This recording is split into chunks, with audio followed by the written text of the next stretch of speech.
The Chicago Bears lose to the Green Bay Packers 35-16, but still clinch a playoff berth thanks to the Cardinals' loss to the Los Angeles Rams. What is going on, y'all? Faiz Sports Talk back at it with another video talking, of course, some NFL here to talk about the Bears and here to give you guys my post-game recap. Now, you have to excuse me if my voice sounds a little down because I just went live after the game and boy did I unleash, and I'm about to do the same here. So if you are new to the channel, welcome guys. Make sure to go ahead and subscribe to the channel. I am here every single week, pre-game and post-game for the Bears, and obviously we're going to be in another week because the Bears are going to the playoffs. So make sure you are subscribed to the channel. Make sure you are following me on all my social media platforms. Links down below for my Twitter, Instagram, all that good stuff. I live tweet during the games. You guys can reach out, ask questions, whatever it is down below for you guys. So I have a ton of thoughts on this game. Let's get into it.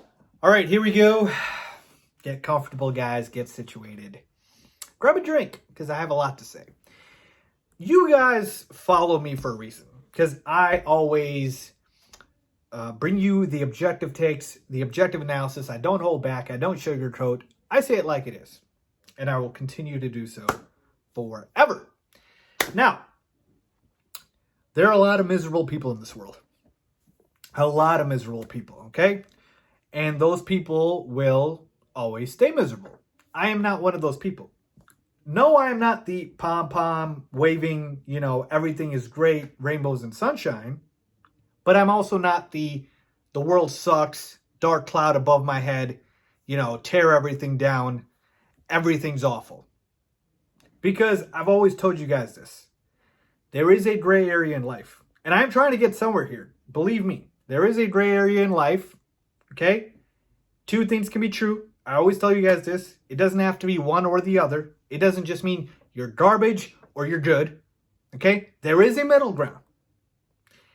I say all that to say is the second the Bears lose a football game, the pitchforks are out, and the Bears suck, fire everybody, fire Nagy, Pace, get rid of Mitch, fire Chuck Pagano. Well, he might really do need to get fired. We'll get to that in a second. But it's just get rid of everything. And to that I say, are you serious? Do you know who we just played? The Green Bay Packers. The Green Bay Packers, who are now the #1 seed in the NFC. The Green Bay Packers, who I will most likely be changing my pick from preseason of who is going to be the team that comes out of the NFC. I had picked the Saints, and now you have to go through Lambeau to get to the Super Bowl from the NFC. I don't know if any team's doing that. So the Bears lose, and now all of a sudden it's tear everything down. And that's what I can't stand, because we played the Green Bay Packers. Yes, the Bears lost 35-16, but it was a close game for about 3 quarters. And if you watch that game and you want to blame the defense more than the offense, you're absolutely right. Absolutely right. Okay? Because the offense did not lose that game. They could have been better. Absolutely. But the defense was horrendous. Folks, I told you this before the game. I said one of the keys is going to be turnovers. We can't turn the football over because Aaron Rodgers sure as hell won't. And you know what? Aaron Rodgers actually did turn the ball over 3 times, in fact. He gave us 3 interceptions. Not 1, not 2, but 3 interceptions, and we didn't come away with a single one. And in fact, Colt Kmet obviously fumbled, and we gave that ball away. Mitchell Trubisky had a very bad throw, intercepted. That was also bad. So not only did we turn the football over, but we also did not take the ball away from Aaron Rodgers when he was literally giving it to us, which he never does. So here's my thing with the defense. Aaron Rodgers' first incompletion in this game was a dropped pass. Let me repeat that. His first incompletion in this game was a dropped pass from MVS, Marquez Valdes-Scantling, which probably would have been a touchdown. The Bears' defense was non-existent. They let Aaron Rodgers do whatever he wanted. He ripped us apart. 240 yards, 4 TDs, 0 interceptions. Should have been 3 because he threw it right into the DB's hands. But again, we are allergic to catching the football, at least the defense is. So Aaron Rodgers did that against our defense. And here is the bigger picture. The defense absolutely needs to be held to a higher standard. Then the offense. Because this Bears defense, it gets paid to be elite. It's not just elite, but it gets paid to be elite. And it hasn't been elite for weeks now. This is not the Bears defense that was obviously in 2018, but this is also not the Bears defense that was elite early in the season. Early in the season, we were depending on the Bears defense, and our offense was hoping to do just enough, right? But now this Bears defense has been awful, atrocious, just flat out pathetic, and they are getting paid to be elite and not performing, folks. That's when it's time to call things out. That's when it's time to call people out, right? That's when it's time. Chuck Pagano has been awful. Again, I'm not going to just say here and again be like, oh, Chuck Pagano needs to go, but you have to consider it. He might need to go. And again, I'm not saying, the world's falling and everything's awful, but this Bears defense has been bad. It's been bad. And that's why, please, hold this Bears defense to a higher standard. And you know what? Chuck Pagano, he knows he needed to be better. He knows he needed to be better. And that's the part that frustrates me more than anything. The Bears offense, yes, they were in the red zone a number of times, should have converted. But I got to give some credit to Matt Nagy in regards of he didn't play scared. He went for it for 5 freaking times on 4th down, mind you. We didn't convert it in the last one. I probably should have went for a field goal there. But again, didn't end up happening. Play calling was okay. Again, we did what we have been used to, which is running the football with David Montgomery. I wish he ran the football more, but then we kept finding our Darnell Mooney for a couple of quick short throws. Allen Robinson was getting covered, I think, by Jair Alexander, so A-Rob really didn't get open. So I guess that's credit to Jair and less credit to A-Rob because he wasn't getting open. But I wish we got the ball to him more. And the Bears offense was moving the chains. We scored on the first drive of the game.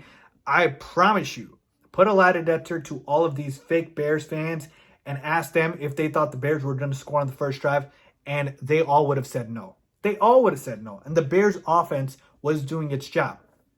The Bears defense did not compliment them at all. Now, in the second half, they were a little bit better. But, folks, if I am paying you to be good, if I'm paying you $100 million, I need you to show up. The offense does not have nearly as much money invested. You cannot say, oh, Faiz, why don't you say the same thing for the offense? Because they don't have that much money invested in them to perform to that level. Who's getting paid $100 million on the offense? Quarterback, running back, wide receiver? No. Offensive line? No. The defense is getting paid like crazy. So the Bears defense has been a problem all season long. And today it was even more glaring that they're a problem. Now, folks want to, point the finger at the offense of Mitchell Trubisky. Look, I'm going to tell you right here, right now, straight up. If this game changed your opinion on Mitchell Trubisky, you don't know Mitchell Trubisky. This game shouldn't have changed your opinion at all. Mitchell Trubisky did what Mitchell Trubisky does, which is he, for the most part, played mistake-free football at the very end, but he gave you that boneheaded interception that he does throw every single game, and that was bad. But that interception, to Mitch's credit, came only when the Packers scored and Mitch needed to move the football. That's the Packers' game plan. They want to score on you so that you get out of your element, which is stop running the football. That's exactly what they did to the Titans.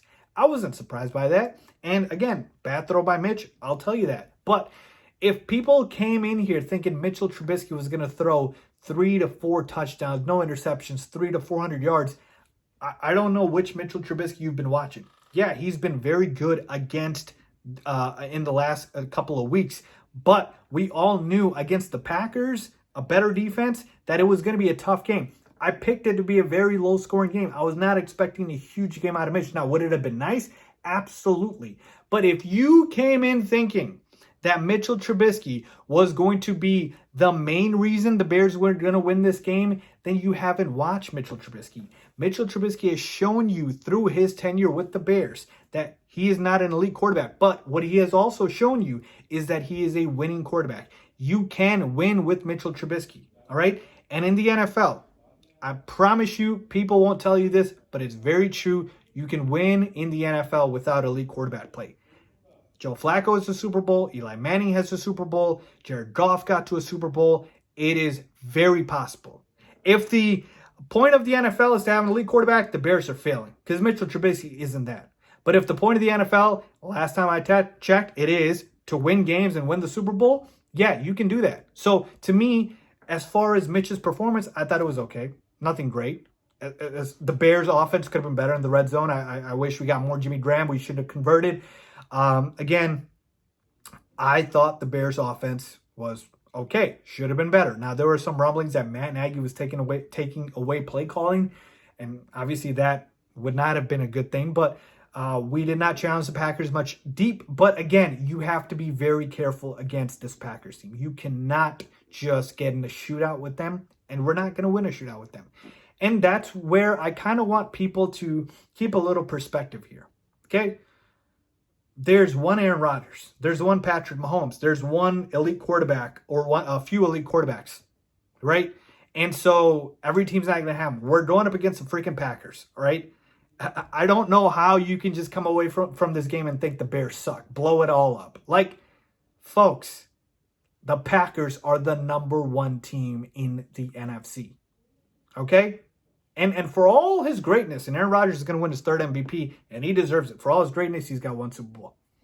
1 Super Bowl. Count it up. That's how hard it is to win in the NFL. Patrick Mahomes has 1 Super Bowl. He might get 2 this year, but right now he's got 1. Russell Wilson, 1. Go down the list. Tom Brady's the exception. He's the GOAT, actually. So 6 Super Bowls for Tom. But point is, it's very hard to win in the NFL. So for all the overreaction you'll see here today from Bears fans saying the Bears suck, Bears this, Bears that, they're awful, blow everything up, listen to this. It's very hard to win this league. Matt Nagy's make the playoffs 2 out of the last 3 years. We're going to the playoffs. There's a lot of teams that'd be happy to be in our position. Am I saying I don't want more? No, absolutely not. But what I am also saying is I am realistic in the sense of I know where we're at and I know what this team is capable of. If you want to get rid of Mitchell Trubisky, cool. Tell me who's the better option out there.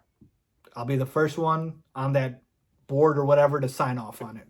Tell me, what quarterback out there is a clear upgrade over Mitchell Trubisky for the Bears next year that you think we can get? Because we're not going to have a top 15, top 20 draft pick. And I'm not saying don't draft the quarterback. I'm totally okay with that. Draft the quarterback. But we're not going to get, Justin Fields. We're not going to get Trevor Lawrence. We're not going to get Zach Wilson. Not going to get those guys. So I'm okay with drafting a quarterback. If there's an upgrade out there, sure, I'll take it. But as of right now, point me to one. So I say all this to say this. The takeaways from today should be this. The Bears defense is no longer elite until proven otherwise, until they show us. Okay? The Bears offense has found its identity.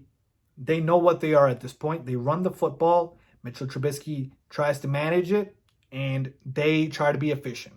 No turnovers. That's kind of the way to go. But for the most part, that's what this Bears team is.